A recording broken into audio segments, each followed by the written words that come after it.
Smart for Life is a renowned health and wellness company specializing in delicious and nutritionally balanced snacks.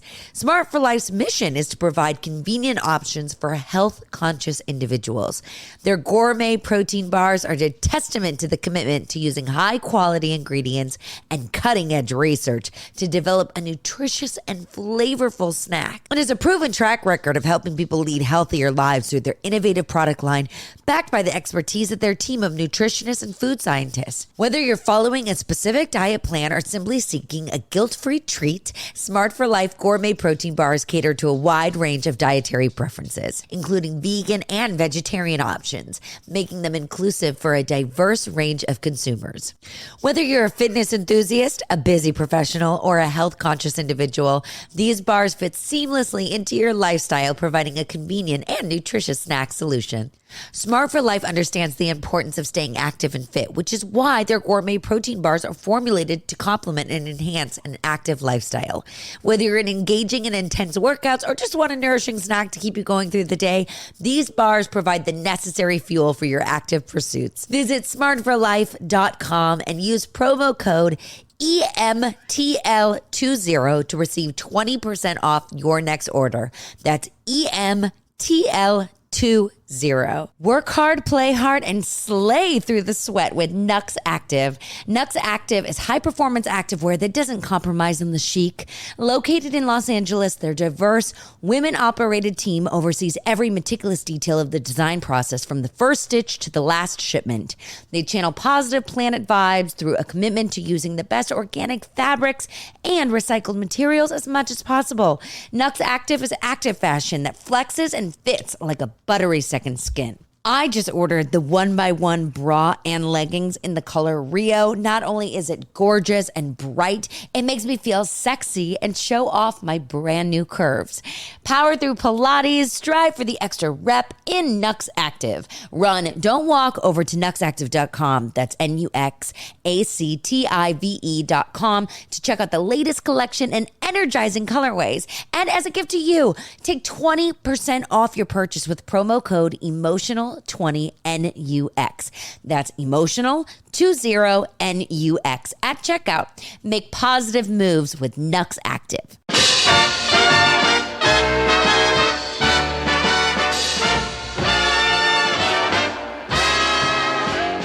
Welcome to Emotional Support. Thank you for joining us.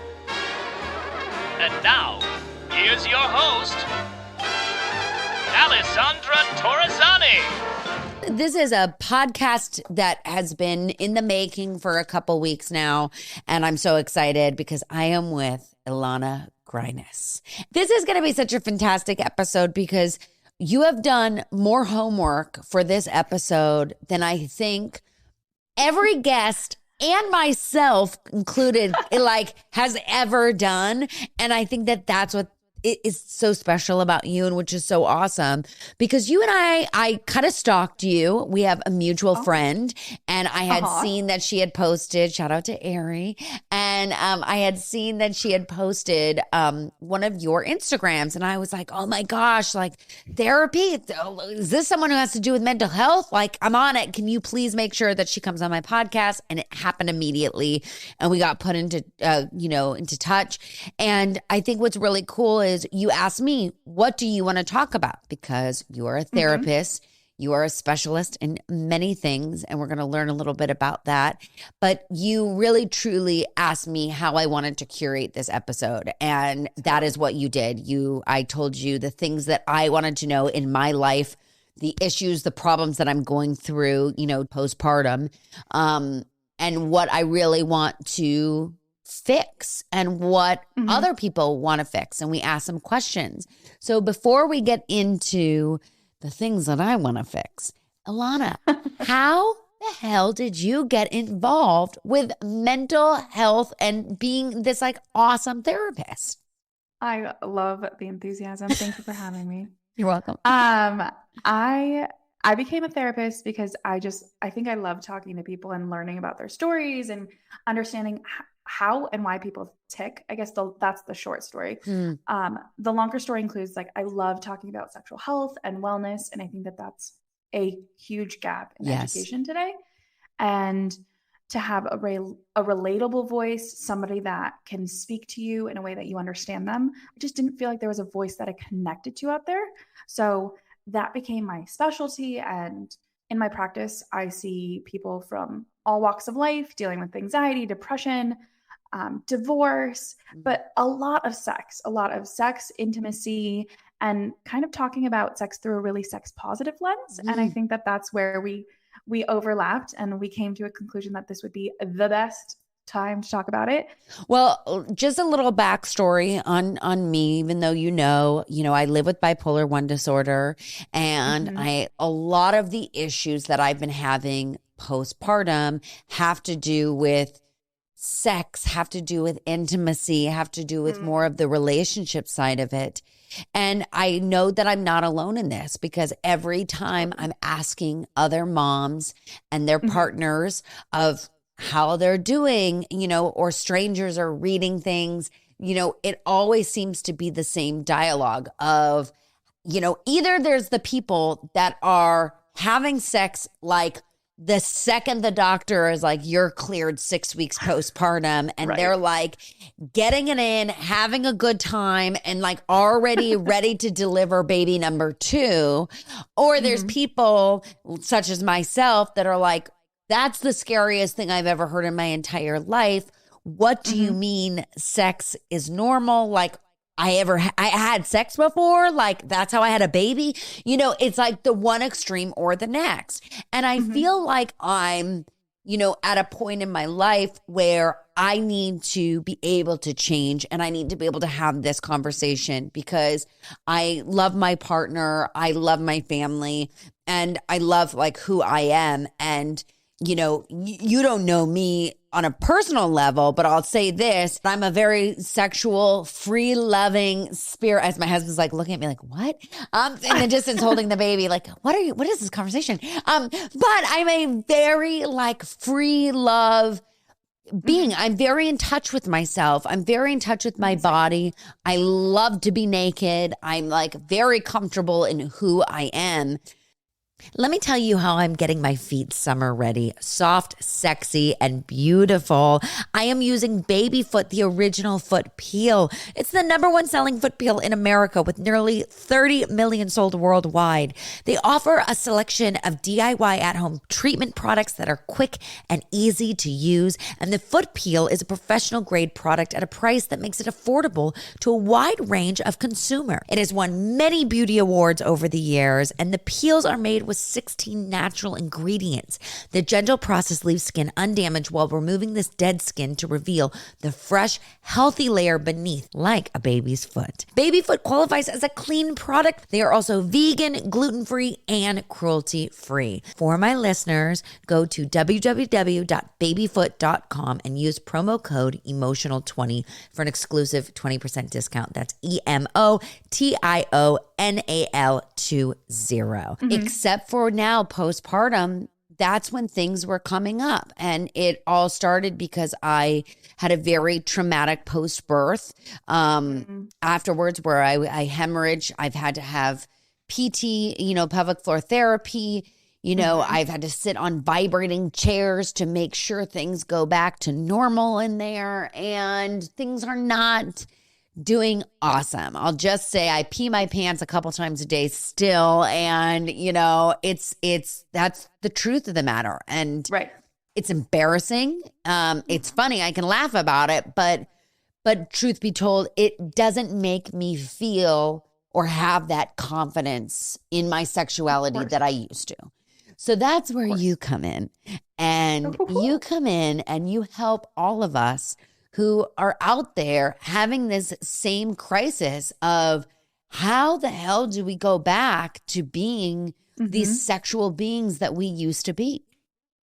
100%. And how do we go back to enjoying sex and kind of reintegrating into our new bodies, right? Like, our bodies change so much. Right. I think, first of all, I want to say thank you for sharing, because I am curious how many women are going to come out here and say like, my hoo-ha or my vagina or whatever word that person wants to use feel so different after I gave birth, or my C-section scar is so painful still, or like, I think it's something really intimate for a lot of people. So thank you for sharing for the whole world to hear. I think it normalizes the experience for so many women. Yeah. And I think hopefully for the men who are listening, they also need to hear this, which is like, giving birth obviously is not a walk in the park, but postpartum is also not easy. And have you read the book, The Fourth Trimester?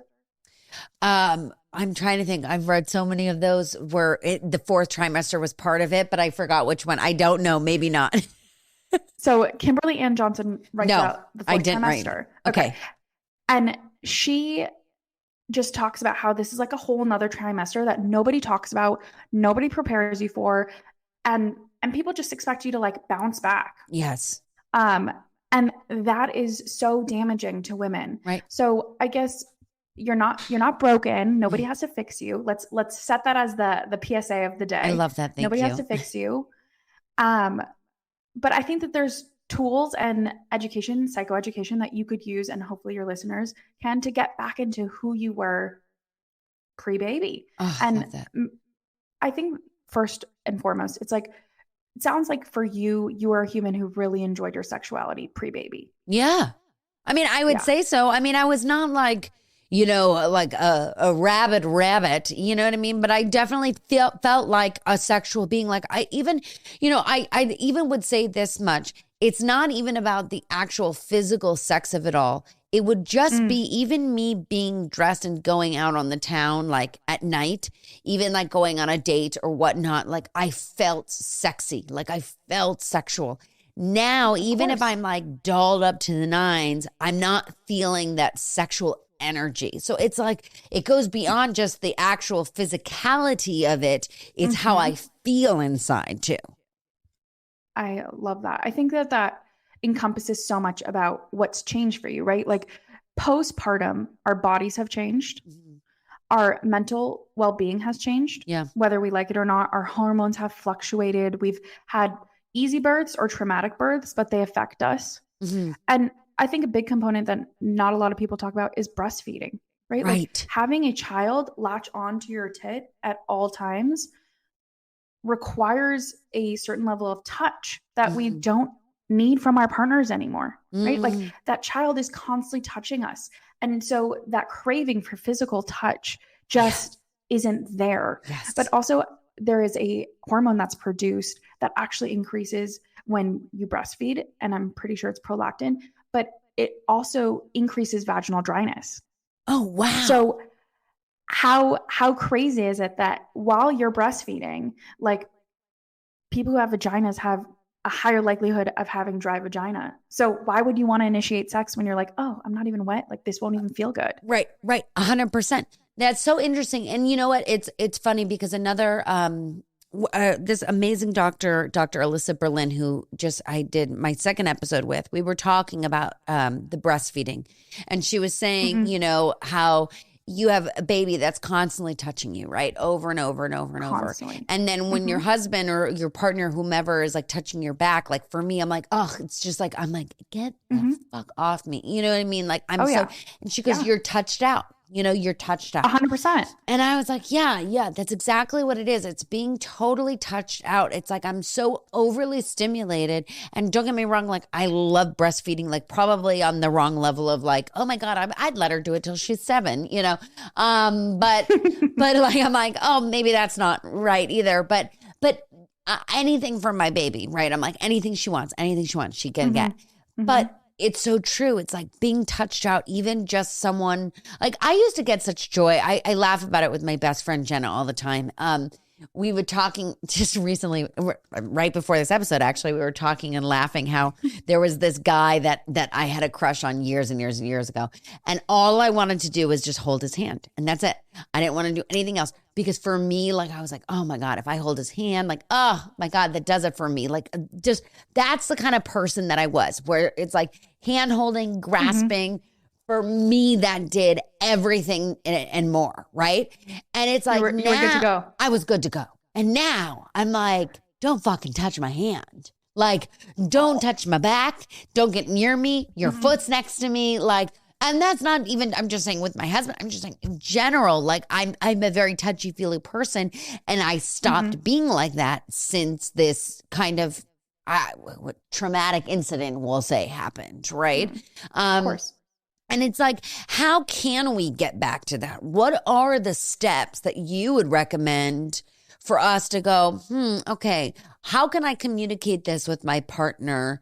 Because that's the other thing, right? It's like, I bitch all the time about this, but it's like, I'm not really asking him, what is he, what is my partner doing to like make sure like everything is okay? Like he's really kind of knows like, I went through a lot, and he went through a lot because he was there when it all was going down, and we forget about that, especially if you've gone through a traumatic incident, that there is someone on the other side that maybe didn't experience it by actually like feeling and physically experiencing it, but they saw it, and they emotionally went through it too. We call that vicarious trauma.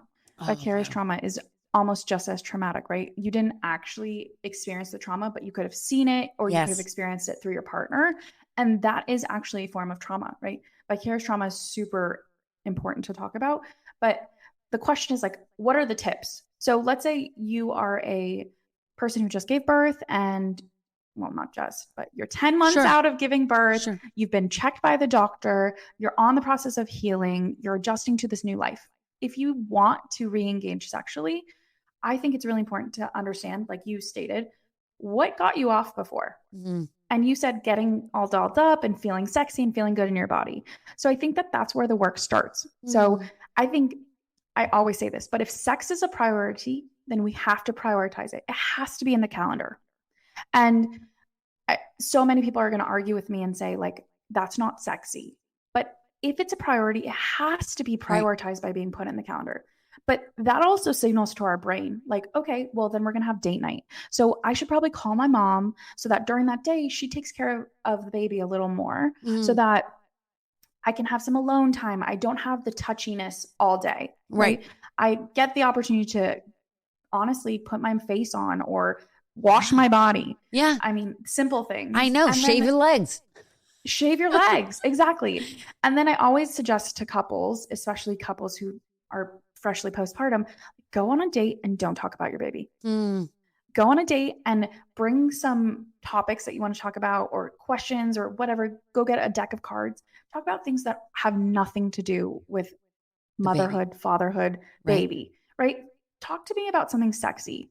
And to like spice things up even more, if the first date isn't like, let's jump into sex, maybe we just come home and we do a massage. And we talk about where on our new bodies it feels good to be touched, right? And like really vocalize, like, I really love when you touch me there, or please touch me less there. And so that your partner starts to relearn your body while you're learning about your body. I love that. I love that.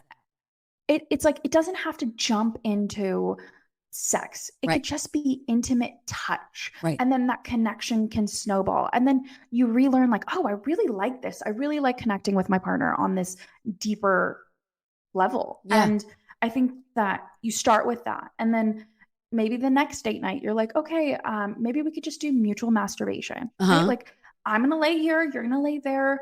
Let's either find something to watch, or maybe let's like tell each other our fantasies, and we're going to close our eyes and imagine ourselves in our best bodies, feeling the best we can feel. And then we progress, right? It doesn't have to jump from like, oh, we just didn't have sex for 3 months to like penetrative, hardcore sex. 100%. And I think that that's so important to let people know that little things can be enough to bring the sexiness back and make each person feel the best version that they can of themselves in that moment.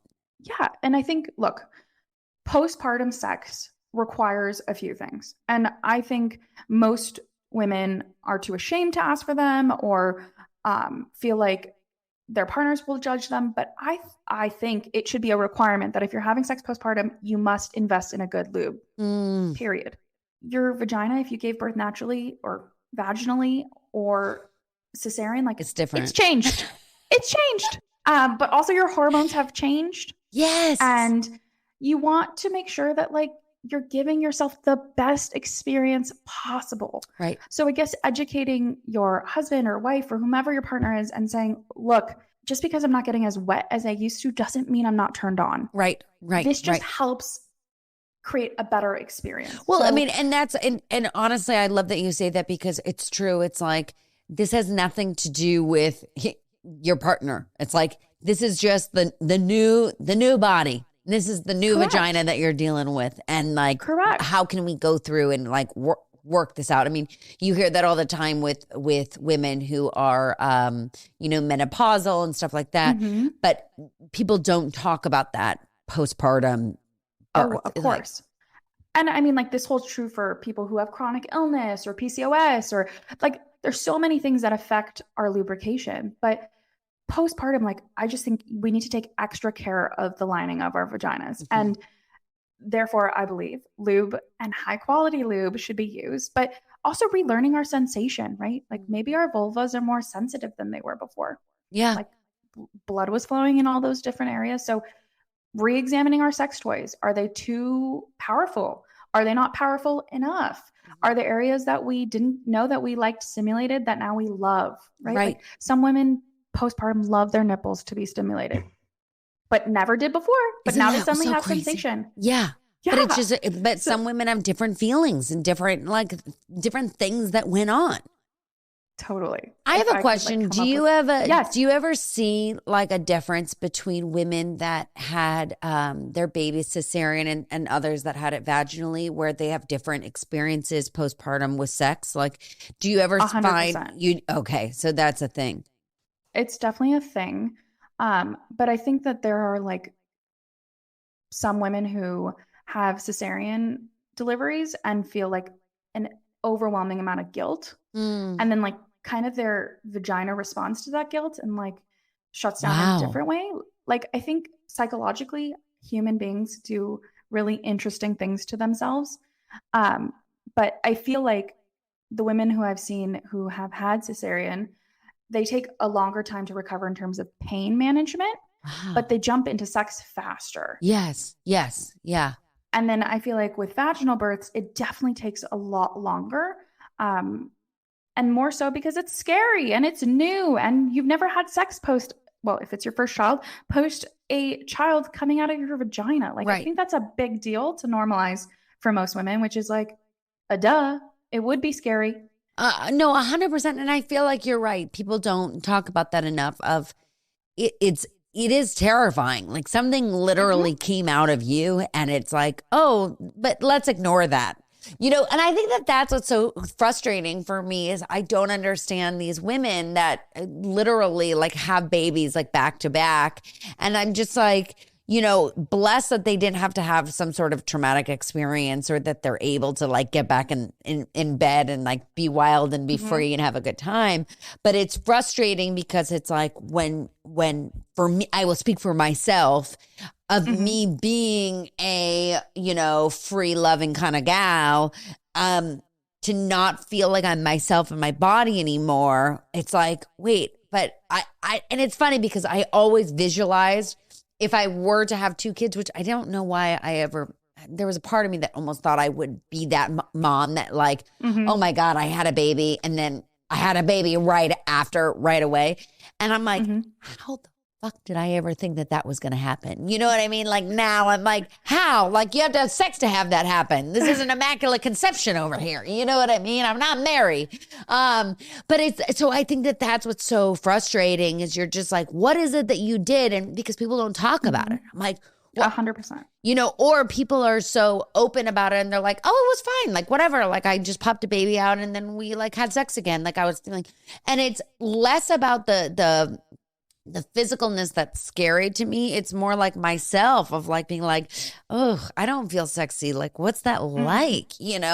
And it's very real. And I know that I'm not alone because let me tell you, a lot of the people that wrote in, I know that you had posted an amazing thing asking, your followers, about, what would you like to hear about postpartum sex and our feels and all that stuff. And I reposted that. And a lot of people that wrote me questions in regards to people are having sex, I know them personally. And to hear them say that was like, oh, wow, you feel that way. And I didn't know that. And we know each other. And that's crazy because I thought you were having lots of sex like a rabbit. Like, I'm so confused right now. But also, I don't feel alone. So thank you for sharing that, you know? And a lot of people that I know all shared in that, saying people have sex postpartum. LOL. Yeah. Like lots of LOLs. Lots of LOLs happened. How does that happen? So I think that that's really, but it's true. It's all about the different steps that we can take. Now, here's a question that I have for you. Okay. Do you also find beyond the C-section and the vaginal? I liked hearing that discussion. Now with same-sex couples, with women, okay? Yes. Do you feel that it's more comfortable postpartum because a lady always knows what another lady is going through? No, I think that's such a misconception. I mean, I currently have a same-sex couple where one of the partners has a chronic illness and they can't have sex when she's having a flare. And the other partner couldn't have sex with her for 6 weeks. And they came to session and they were so frustrated. She's like, I want to have sex with my girlfriend.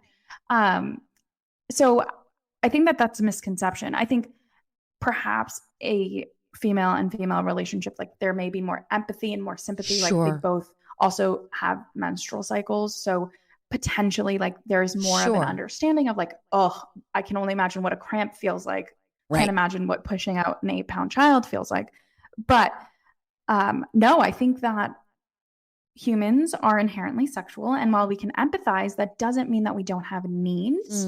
And while we can say like, look, like I totally am going to put this on the back burner, I can imagine that even in a lesbian relationship, that one partner would eventually feel like, oh, I really want to connect with my partner more sexually. Maybe it's not at the same rate. Right. But I do believe that that's probably a misconception because there's always going to be a partner who is like, I really value our sexual connection and I miss that. Sure. Maybe always is too much of a generalization. So no, I think there's typically one. 100%. Yeah. So what would you say, what would you recommend in regards to there's a partner that is like, you are 6 weeks postpartum, the doctor cleared off? Because what was interesting is I've talked about this in a past episode before, and how when I went for my 6-week postpartum checkup, I actually went a couple times before that because I had to have a DNC 6 weeks postpartum. So I went to the doctor a lot. But normally at the 6-week postpartum checkup, mine was a little bit after. But normally they say, you know, you're cleared for sex, right? You're good That's to what go. they say. Yep. But it was interesting because my doctor, he said to me, he was like, but if you're not ready, let me know and I can, you know, tell your partner, you know, you're not cleared, right? And I was like, what? Like, what do you mean? I'll tell him when we're cleared for takeoff, you know? And it was interesting because it took me a moment and a few conversations to realize that a lot of women feel pressured into sex when they're not emotionally ready, even if they're physically ready, even if the doctor signs off on it. And so my doctor was being extra kind and was like, if you're not ready, I'm more than happy to talk to your partner and say that you can't do that. And it was a wake up call for me because I was like, what do you mean? Like, you have to make this decision. Like, you're the one that's going to tell my partner, like, I'm going to be the one. And I realized after having this conversation with other doctors and specialists who've been on the show, I had this chat with them and they're like, not all women have awesome partners. And I'm like, what? And they're like, no, they have asshole partners that are like, oh no, like we're having sex. Like if I'm not getting it from you, I'm going to go get it from somewhere else. And some people are like, wait, but I don't want to lose my man. I'm like, go for it, bud. Like that's me. Right. But that just shows the kind of personality that I am where I'm like, no means no. But I didn't realize. And I felt stupid for not realizing that there's other women out there that have tough times, and I felt then sick and upset about it and whatnot. So what would you say is the best way to help your partner out? One, with having a conversation with them, you know, if they're like my partner, like my husband, where Sturgis is like, whenever you feel your best, great. But I want to make sure he's happy. And two, for those who don't have an awesome partner like I do, who are like, no, we got to get to it. What is something that you would recommend for both sides? So I would recommend a few things. First and foremost, communication, right? So the non-birthing parent, I think communicating like, look, I totally understand your experience. Well, I can't totally understand it, but I can understand what it feels like to feel like you're invading a foreign body and it's not yours. And I'm going to be as patient as possible with you. But I'm feeling, and use I statements, X, Y, and Z. Right. So that you're communicating what is going on for you as the non-birthing parent. And then I think it's also about saying like, look, let's create a timeline where we start integrating some form of intimacy back. Yeah.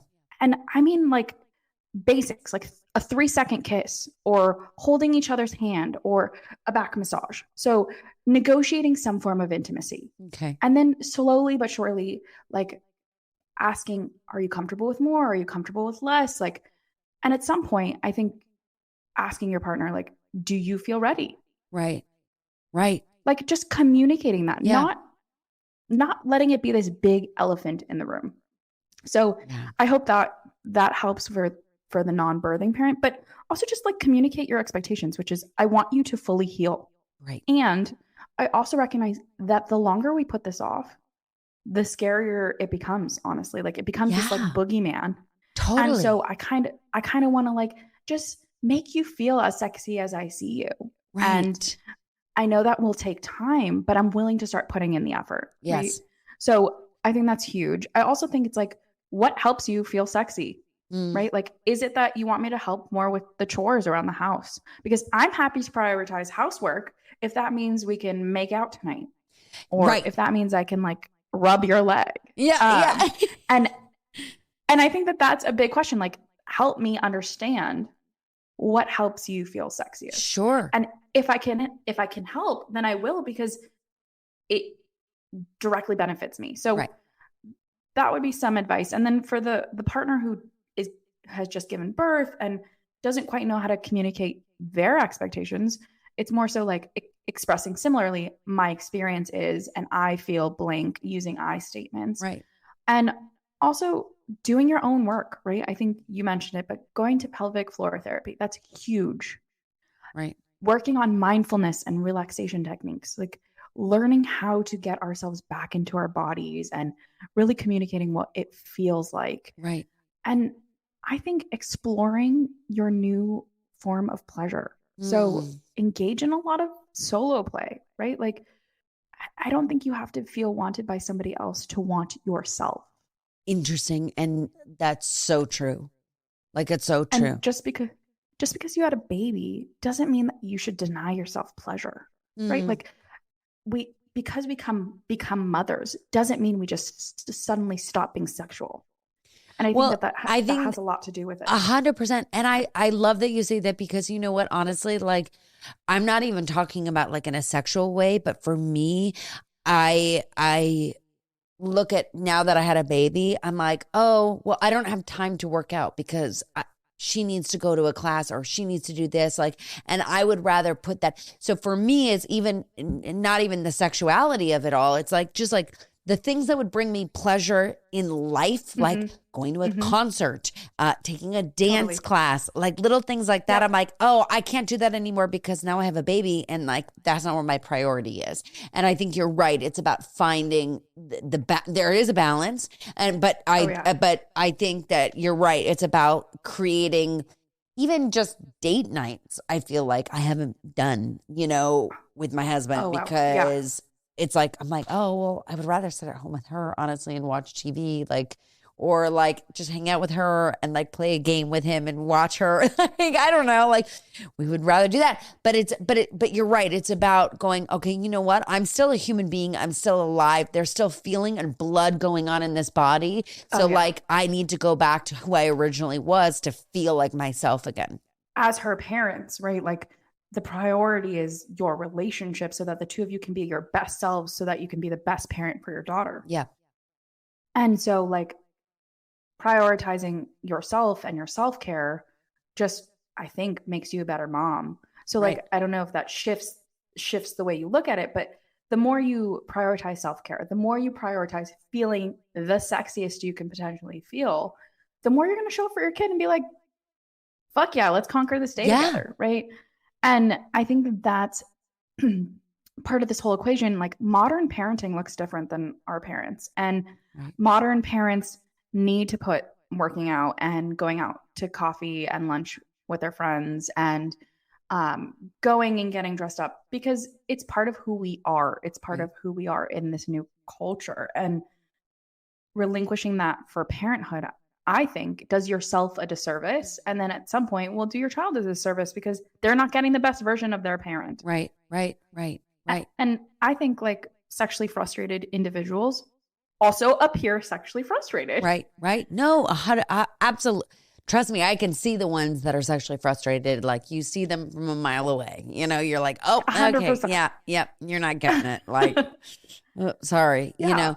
But yeah, you're so right. And then what would you say to those who are scared of, you know, the conversation with their partner who maybe wants to jump right into things and they're not strong enough to say no, and they then internalize that and it becomes like they spiral, you know, because I know a lot of those too. So I would first and foremost say, like, find a community of support. There are other women who are experiencing exactly what you're experiencing and can hopefully hold space for you to like talk about that and perhaps give you real life in the moment experiences and suggestions and strategies about how to get through it. But for the women who are scared and then, I guess, follow their partner's lead, I think it's really about learning how to self-advocate, right? So saying, hey, babe, I'd really like to set aside time after the baby goes to sleep for us to have a really like important but vulnerable conversation. And this isn't an attack on you. This is not because, you know, anything really other than the fact that I'm not ready. And then I think it's a conversation about like boundaries, which I would hope that if you've already had a child with your partner, you're talking about those boundaries, but talking about how to respect your boundaries and what it looks like to respect your boundaries at this point in time, and that your boundaries are going to shift and change the further you get from your birthing experience. But in that moment, these are your boundaries and you have to like stick to them. Otherwise, you're not going to feel good. Right. And that sex is supposed to be pleasurable for both people involved. Right.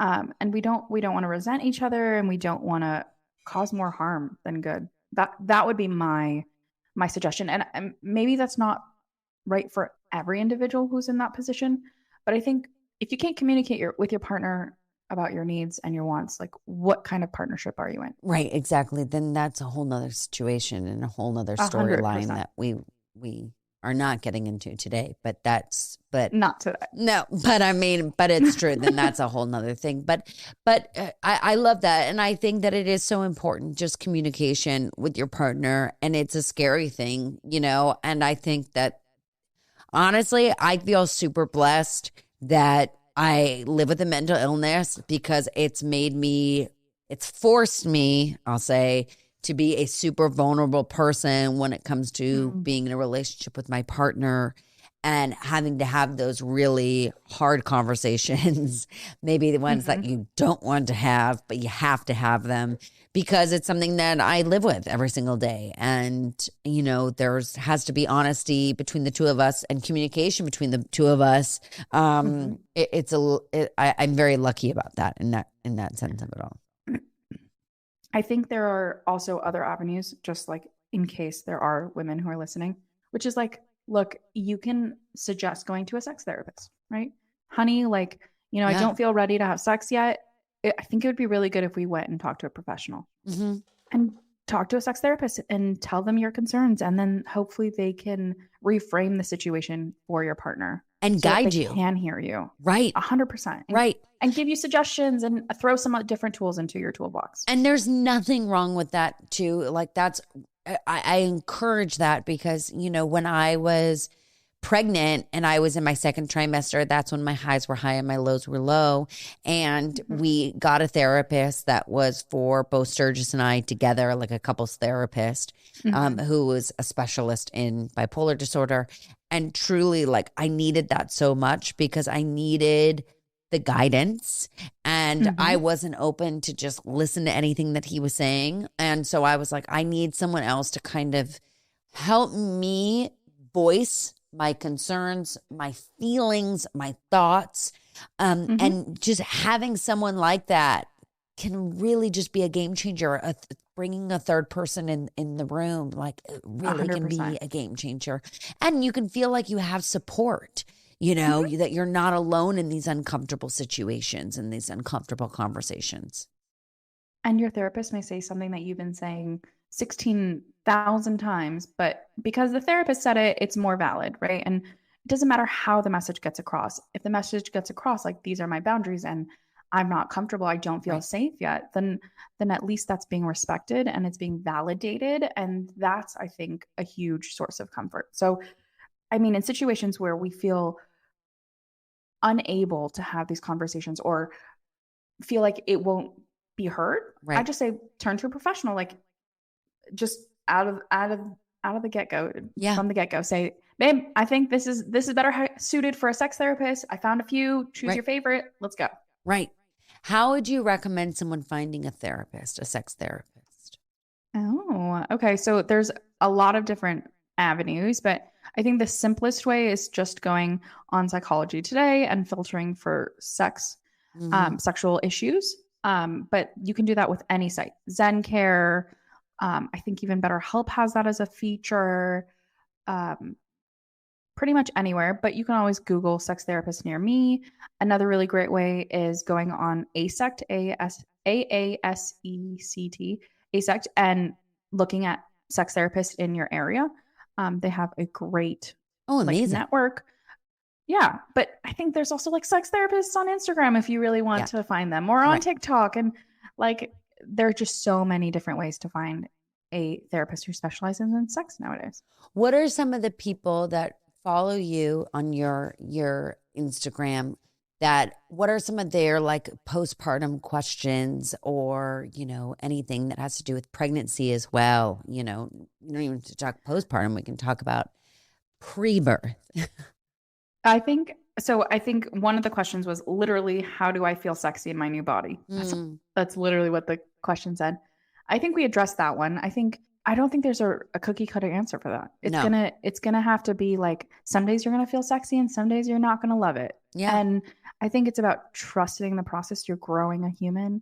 But even even if you're just struggling with your own body image, right? There are some days we're gonna love our bodies and some days we're not. And I think what I always guide my clients or people who message me is like, can we focus on what our body allows us to do? Yeah. So if you're pregnant, I'm growing a human, I'm feeding a human, I'm breathing for a human.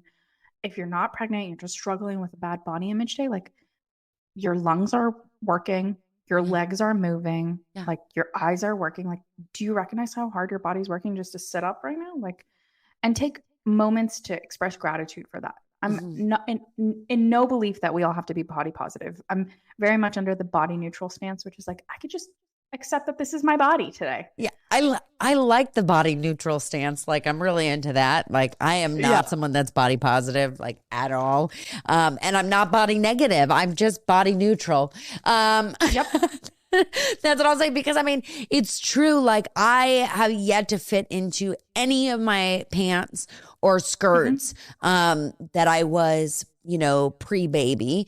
And that's okay. But I'm like accepting these like new curves, these new boobs that I got. I don't know if they're going to last after the breastfeeding, but I'm into them right now, you know, but it is true. It's like, some days I feel like good, not great. Sometimes I feel good.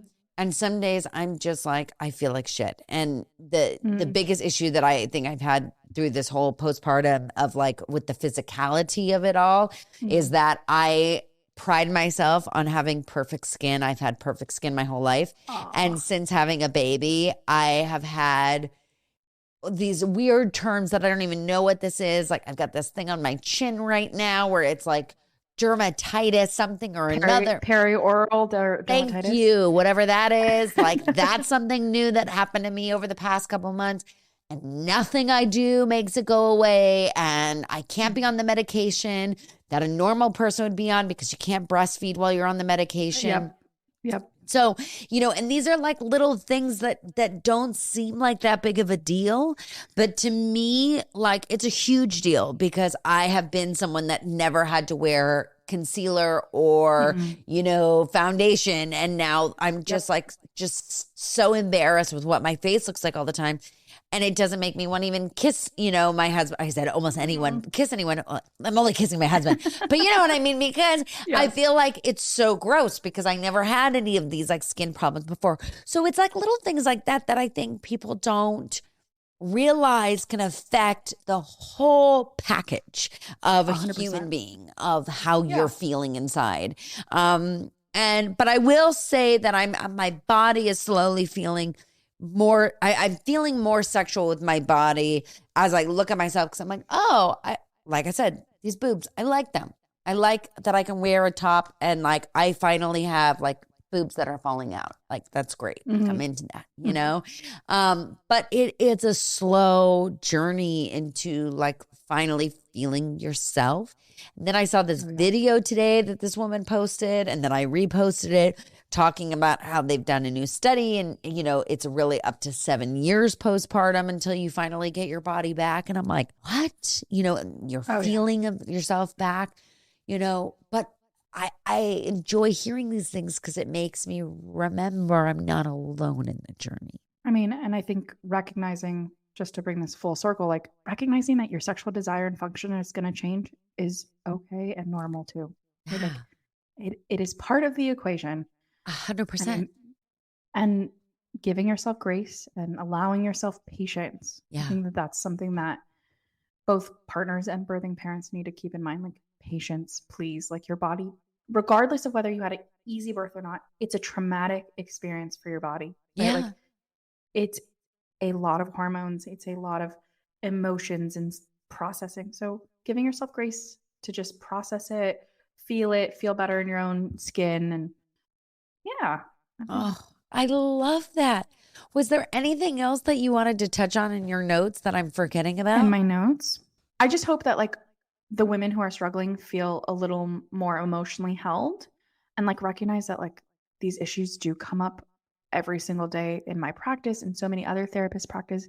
And like there are perinatal therapists who are trained in this.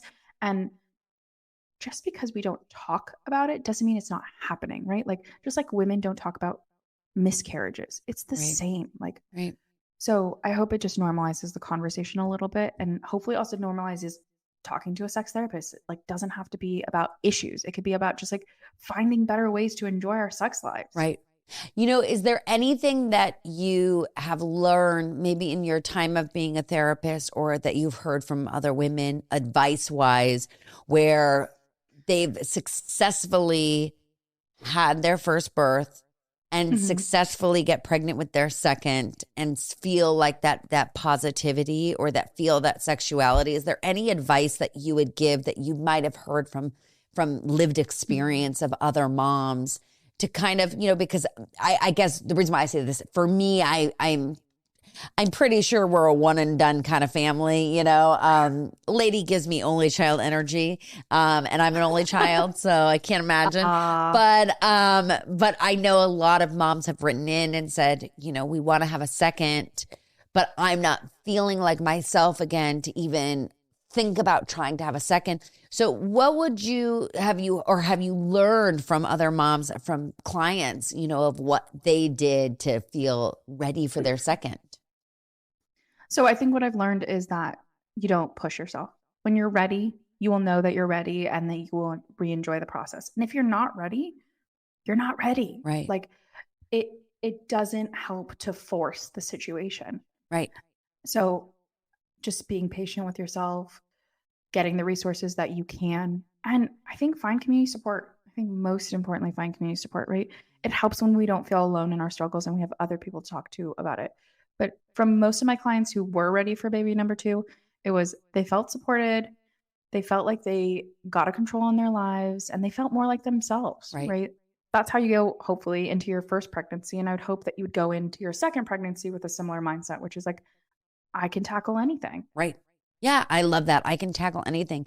What support groups would you recommend? Is there any online ones that you recommend or in person that I can, post on the website? Blog. So I think of all the craziest places to find support groups for mommies is Facebook. So Really? find a mommy Facebook group in your area. I think that that's a big one. But I think you can find support groups in different ways. So there's like music classes that a lot of mommies go to, right? And then you talk to a mom afterwards, or there's like milestone classes or mommy and me. And it's about, I think, forming a real connection with someone who you feel close to and asking them like, hey, would love to go on a walking date with you. And then in that time, be like, this is something I'm really struggling with. I don't really have a lot of mommy friends. Would you mind if like we talked about this? And more likely than not, that mom is going to be so appreciative that they have the space to have that conversation.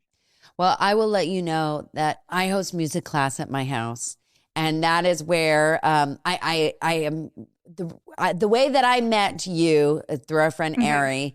I had met her pre-pregnancy for both of our pre-pregnancies, but we got close because we were pregnant and we were sharing these milestones together. And then we got close because our babies are similar in age and we're in music class together. And the bond that we have all created with all of the moms in our class is unreal. Like, we have the coolest moms in our group.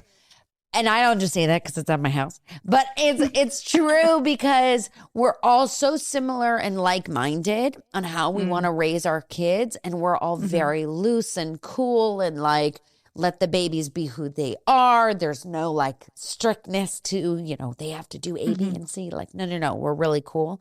But we're also really honest, right? We're really honest with each other of when we're having really tough days. Sexuality, certain milestones for the babies. Like, it doesn't feel like a high pressure situation. And I find that when I'm in other situations with other moms or other classes or, people that are, acquaintances that I would say, or people that I meet, it's very hard for me to connect to those moms because it just feels like very high pressure, feels like high anxiety. And I think that you're right. If you can find just even one mom that you connect with and you go on a walk with, and that's what I've been so lucky to do with so many of these kids, you feel like so much better in life. Like, you just feel like you're not alone at all, 100%. At all. And I love that. But the Facebook mom group too, I think that's awesome because, it's hard to meet people. It really is. It really, really is hard to meet people when you have a kid, because it's your whole life. You're touching on it, but I think it's not talked about enough. Like, postpartum is not a Instagram highlight. We're not posting about, I'm having trouble having sex with my husband. I'm scared shitless about re-engaging sexually with my husband or my wife. Baby was up all night and I literally can't even think about showering. Why would I want to even masturbate? Right? Like, those aren't things we're posting. Those conversations need to be happening person to person. So comparing our lives to these Instagram, whatever, highlight reels isn't realistic. And we need that connection to validate our experiences so that we don't feel like we're crazy and we're the odd person out. Right. That we are just a person experiencing something that a lot of other people are experiencing. A lot of other people. Yeah. And when they say pregnancy and postpartum is hard, they don't actually like talk about what is actually difficult about that time. No, we need the specifics. Ilana, you have been such a treat. I'm going to ask you my final question. What is your emotional support? In my life? Yeah. Oh, I like it. So my wife is a great emotional support to me. So cute. And so is my dog Benji. Oh, and my stepdog Sheldon. Sheldon. They're the cutest. I can show you a picture of them because they're the back of my phone. Oh my God, they're gorgeous. He's my little golden doodle, and he is our old man who's a boxer. Is he a boxer? Oh my God. Yeah, Gorgeous. he's almost 11. Oh my gosh. We've got 2 of those. They're the best. And I have a really strong friendship group that I'm so proud of, that I cultivate very intentionally. Yeah, and my family. I mean, through and through, they're the backbone. So yeah, that's a great question. My emotional support. Thank you. Yeah, my wife, my dogs, my family, my friends. I think those are all pretty typical. And then I guess my only other thing that's a little not common is I work out at like 5:30 in the morning with my trainer Jake at Sue's Fitness, and he is such a support. That's such a wow, supportive place for me. I hate waking up. I'm not a morning person, but it's like a release. Wow. Yes. And then I wouldn't be a therapist if I didn't mention that my therapist is a huge emotional support as well. I love that. But, when you talk about, working out and all that stuff, I think that that's so great, because it's what a great way to start your day with such a positive intention of I'm going to kick ass. This is not something I want to be doing right now, but I am going to do it, and I'm going to accomplish it, and I'm going to have like a great time doing it. So. And even if I crawl into my bed and eat Frosted Flakes for the rest of the day, I know that I accomplished one incredible thing. Sure. And that's already enough. Yeah. So and that's enough. Oh my gosh. That's enough. And everyone can find you at Daily Therapy Dose. At Daily Therapy Dose and at Daily Dose of Sexuality. They both exist, or ilanagrines.com. I'm literally always in my DMs, so DM me. I love chatting with you all, and yeah, hopefully we can connect. Yay!